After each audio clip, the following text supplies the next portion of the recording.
8 اکتوبر 2005 پاکستانی تاریخ کا وہ المناک دن تھا جس کی دردناک صبح نے لاکھوں انسانوں کو بے بسی کی تصویر بنا دیا۔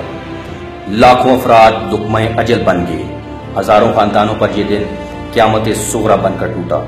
کھلکھلاتے پھول اپنے مستقبل کے حسین خواب لیے گھروں سے نکلے، مگر اس دن روشنیاں تاریکیوں میں بدل گئیں، وہ سپنے ادھورے رہ گئے۔ ہر باپ، ہر ماں اور بہن بھائی اس بات کا بخوبی اندازہ لگا سکتا ہے کہ اس دن جب وہ معصوم بچے جو ہاتھوں میں بستے تھامے گھروں سے نکلے مگر لوٹ کر نہ آئے، مگر آج 11.5 سال گزرنے کے باوجود بھی ان ہولناک یادوں کے نقش تازہ ہیں۔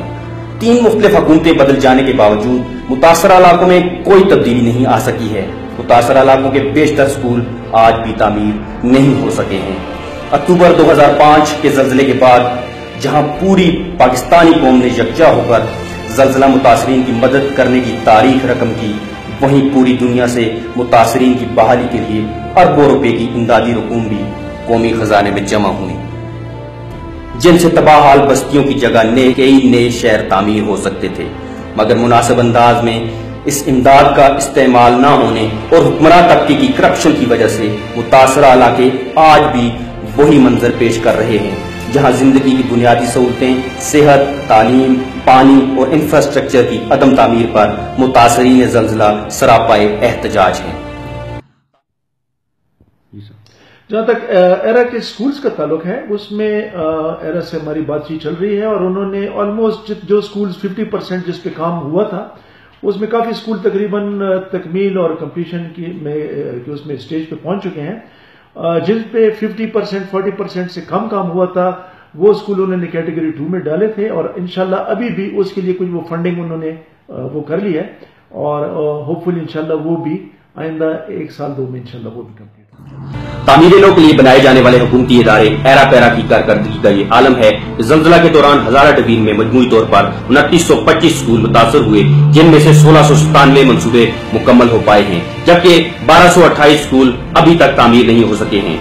ان میں سے ضلع ایبٹ آباد کے 564 سکولوں میں سے 322 سکول مکمل ہوئے، جبکہ 242 زیر تعمیر ہیں۔ مانسہرہ کے 1222 میں سے صرف 807 سکول مکمل ہوئے، جبکہ 415 سکول ابھی تک تعمیر نہیں ہو سکے ہیں۔ بٹگرام کے 529 سکولوں میں سے 388 مکمل ہوئے اور 141 سکول زیر تعمیر ہیں۔ شانگلہ کے 210 میں سے 120 سکول مکمل ہوئے، جبکہ 90 سکول زیر تعمیر ہیں اور کوہستان کے 401 سکولوں میں سے صرف اور صرف 60 سکول تعمیر ہو پائے اور 341 سکولوں میں بچے آج بھی کھلے آسمان تلے بیٹھ کر تعلیم حاصل کر رہے ہیں۔ ہمارا اسکول زلزلے میں ٹوٹ گیا تھا، ابھی تک بنا نہیں ہے اور ہم کھلے آسمان کے نیچے بیٹھ کے پڑھتے ہیں، ہمیں سردی لگتی ہے، اس لیے آج ہمیں بہت سردی لگ رہی ہے، اس لیے ہماری آج کلاسز نہیں ہو رہی۔ ہمارے ماسٹر صاحب کہتے ہیں کہ ہمارا اسکول ابھی تک نہیں، بہت جلد بنے گا لیکن پتہ نہیں کب۔ جبکہ دوسری جانب ایرا پیرا کے ذمہ داران سے ان کا جب موقف لیے گیا تو ان کا کہنا تھا کہ تعمیراتی کام جلد مکمل کر لیا جائے گا۔ یہ ڈسٹرکٹ ایبٹ آباد پیرا کا جو ارتھکویک کے حوالے سے جو ٹوٹل پورٹ فولیو تھا وہ 1033 اسکیم تھی، جس میں سے 737 ہم کمپلیٹ کر چکے ہیں اور 268 اسکیمیں جو ہیں ہمارے پاس ابھی انڈر کنسٹرکشن ہیں۔ ایجوکیشن کے حوالے سے جس طرح کہ آپ نے پوچھا ہے، ہمارے پاس ٹوٹل 494 اسکیم ڈسٹرکٹ ایبٹ آباد میں جو ڈیمیج ہوئی تھی اس میں سے 252 ہم کمپلیٹ کر چکے ہیں اور 215 اسکیمیں جو ایسی ہیں جو کہ ابھی ہمارے پاس انڈر کنسٹرکشن ہے۔ اس کے علاوہ باقی ڈسٹرکٹ میں بھی ہمارا کام ہو رہا ہے